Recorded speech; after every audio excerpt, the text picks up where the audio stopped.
لوگوں نے کافی تنقید بھی کی ہے کہ جب بھی اس طرح کا کوئی واقعہ ہوتا ہے تو پولیس بچ جاتی ہے اور ملزم جو ہے وہ ہلاک ہو جاتے ہیں. ملزمان آتے ہیں، فائرنگ کرتے ہیں، اور کل کا جو واقعہ ہوا ہے اس میں باقاعدہ طور پر ان ملزموں کی شناخت بھی ہو چکی ہے جنہوں نے پولیس پر فائرنگ کی ہے. جو پولیس موبائل وین تھی اس کو بھی نشانہ بنایا گیا، اس کے اوپر بھی فائرنگ ہوئی، اس کو بھی نقصان پہنچا ہے. ان کو موقع نشاندہی پہ لکھ جایا جاتا ہے تو یہ خفیہ راز میں رکھا جاتا ہے. تو پھر ان ملزمانوں کو کیسے پتہ چلتا ہے کہ یار یہ جگہ پہ اس ٹائم جا رہے ہیں؟ پہلے پولیس جو تفتیشی افسر ہوتا ہے وہ جاتا ہے، نقشہ موقع بناتا ہے. خدا نخواستہ یہاں پر ایک قتل ہو گیا تو تفتیشی آئے گا، یہاں پر نقشہ موقع بنائے گا. ہر واقعے کا نیا انداز، نیا سٹائل ہوتا ہے. السلام علیکم ناظرین، اسد عابد ہوں، آپ AS ڈیجیٹل دیکھ رہے ہیں. ناظرین، کچھ ماہ قبل 2 بینک ڈکیٹوں میں ایک پولیس نوجوان اور ایک سیکورٹی گارڈ جو ہے شہید ہوا تھا. اس حوالے سے ہمارے ساتھ آج SN بھائی موجود ہیں. ان سے جانتے ہیں کہ کل کیا ہوا، اور گزشتہ رات جو ہے 3 ملزمان جو ہے موقع نشاندہی پہ جا رہے تھے اور ان کو جو ہے اپنے ہی بندوں کے ہاتھوں وہ فائرنگ سے جاں بحق ہوئے. اس حوالے سے لوگوں نے کافی تنقید بھی کی ہے کہ جب بھی اس طرح کا کوئی واقعہ ہوتا ہے تو پولیس بچ جاتی ہے اور ملزم جو ہے وہ ہلاک ہو جاتے ہیں. SN بھائی کیا کہیں گے؟ جب بھی کوئی واقعہ ہوتا ہے یہی سامنے آتا ہے کہ جی پولیس مقابلے میں پولیس بچ گئی اور ملزمان ہلاک ہو گئے. جی بہت شکریہ اسد بھائی. ایک تو آج آپ نے ایک منفرد فریم بنایا ہے. اس طرح کے جرگے ہوتے ہیں، قبائلی جو جرگے ہوتے ہیں، تو آج آپ نے ایک انٹرویو کا اس کو ایک شیپ دیا. بالکل آپ نے بات کی. ہمیں بھی لوگ کہتے ہیں کہ پولیس مقابلے ہوتے ہیں اور ان میں پولیس بچ جاتی ہے اور جو ملزم ہوتا ہے وہ ہلاک ہو جاتا ہے یا زخمی ہو جاتا ہے. آج ہم نے جب SSP آپریشن سے بات کی تو یہی بات کی ان سے بھی. ہم نے کہا کہ عام تاثر یہ ہے، عام لوگ یہ کہتے ہیں. تو انہوں نے کہا کہ نہیں، کل کا جو واقعہ تھا بلکہ اس سے پہلے بھی جو واقعات ہوئے ہیں وہ جینون ہوتے ہیں اور ملزمان آتے ہیں، فائرنگ کرتے ہیں، اور کل کا جو واقعہ ہوا ہے اس میں باقاعدہ طور پر ان ملزموں کی شناخت بھی ہو چکی ہے جنہوں نے پولیس پر فائرنگ کی ہے. پھر جب SSP آپریشن نے یہ بھی بتایا کہ جو ایک ایڈیشنل SHO، ایک SHO اور ساتھ میں ایک پولیس کانسٹیبل سر پر لگا، لیکن خوش قسمتی سے اس نے بلٹ پروف ہیلمٹ پہنا ہوا تھا تو اس وجہ سے اس کی جان بچ گئی. اور جو SHO تھا اس نے بلٹ پروف جیکٹ پہنی تھی، وہ جیکٹ پہ بلٹ لگا ہے لیکن چونکہ وہ بلٹ پروف جیکٹ تھی تو اس پہ بھی اس کی جان بچی ہے خوش قسمتی سے.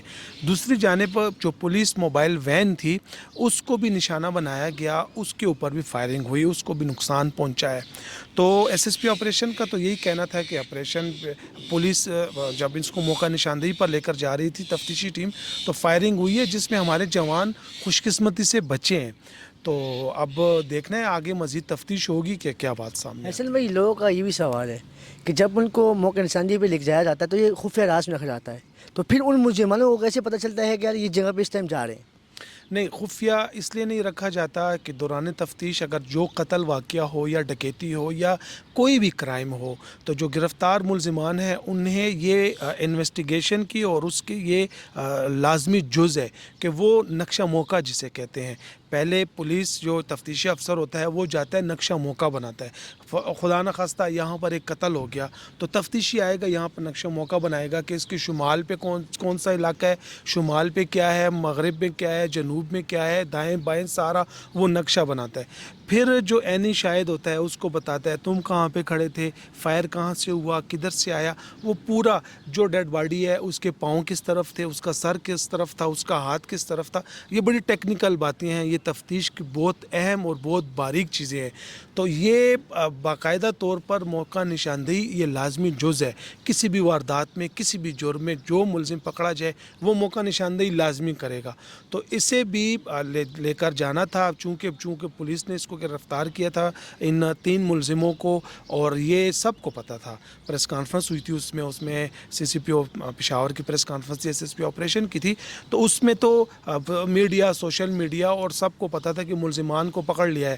اس کی جسمانی ریمانڈ بھی حاصل کیا گیا، 6 روزہ جسمانی ریمانڈ تھا ان کا.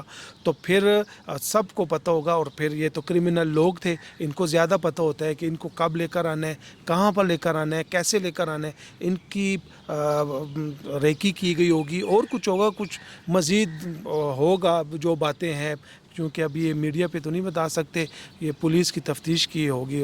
پولیس اس میں زیادہ آپ کو بتائے گی کہ اصل قصہ کیا تھا. تو کیا اس میں آپ کو لگتا نہیں ہے کہ جس طرح قانون کے ہاتھ مضبوط ہے تو اس طرح ڈکیٹوں کی بھی خبریں مضبوط ہوتی ہیں؟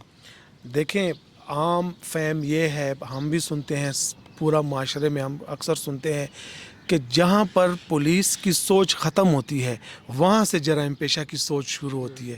نئے طریقوں کے ساتھ جرائم ہوتے ہیں. آپ میرے ساتھ ہوتے ہیں اکثر, ہر واقعے کی ہم رپورٹ کرتے ہیں, ایک سے بڑھ کر ایک واقعہ, کوئی ایسا نہیں جو واقعہ دہرایا گیا ہو, کوئی واردات ایسی نہیں جو بار بار دہرائی گئی ہو. ہر واقعے کا نیا انداز, نیا سٹائل ہوتا ہے. تو جرائم پیشہ کا تو جہاں پہ پولیس کی سوچ ختم ہوگی وہاں سے جرائم پیشہ کی سوچ شروع ہوتی ہے. لواحقین سے آپ کی بات ہوئی, جو سیکورٹی گارڈ شہید ہوئے تھے اس کے بیٹے جو ہیں کافی افسردہ تھے, تو بینک والوں نے اب تک ان کے لیے کچھ انعام یا کچھ ایسی نوکری کی بات کی ہے؟ جی بالکل, ہماری جب جو محمد شیر تھا, نجی بینک کا سیکیورٹی گارڈ تھا, اس کے بیٹے سے بات ہوئی ہے تو وہ یہی کہا اس نے کہ چونکہ وہ انڈر ایج تھا, ابھی 17 سال کا تھا غالباً, ابھی 18 کا ہو جائے گا, تو پھر اس کو بینک میں میرے خیال سے کہ آفس بوائے یا وہ نائب قاصد کی اس پوسٹ پر انہیں پیشکش کی گئی ہے ہیڈ آفس کی طرف سے, تو شاید اس کو آفس بوائے لگا دیں گے. ناظرین, یہ تھی ہماری آج کی رپورٹ. انشاءاللہ ملاقات ہوگی بہت جلد اگلے پروگرام میں. اس اپنے پن کے ساتھ کہ اپنا بہت خیال رکھے گا. اللہ حافظ. سچ جو چھپ نہ سکے